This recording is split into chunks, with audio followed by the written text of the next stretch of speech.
মানসিক অস্থিরতায় ভুগছেন K pop তারকা জাংকুক। অস্থিরভাবে নড়াচড়া করাই তার স্বাভাবিক বৈশিষ্ট্য হয়ে দাঁড়িয়েছে।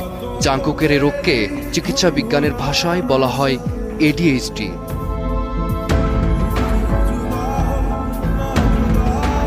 ADHD একটি স্নায়ু সংক্রান্ত সমস্যা। সাধারণত শৈশবে শুরু হলেও অনেকের মধ্যেই এটি প্রাপ্ত বয়স পর্যন্ত থেকে যায়। এ রোগের কারণে মনোযোগ ধরে রাখা সহ স্থির হয়ে বসে থাকাও বেশ সমস্যার। তবে চিকিৎসা ও সঠিক কৌশলের মাধ্যমে অনেকেই স্বাভাবিক জীবনযাপন করেন। সম্প্রতি আমেরিকায় মিউজিক ভিডিওর শুটিং শেষে দেশে ফিরে এক লাইভে নিজের অসুস্থতা নিয়ে খোলামেলা কথা বলেন জাংকুক।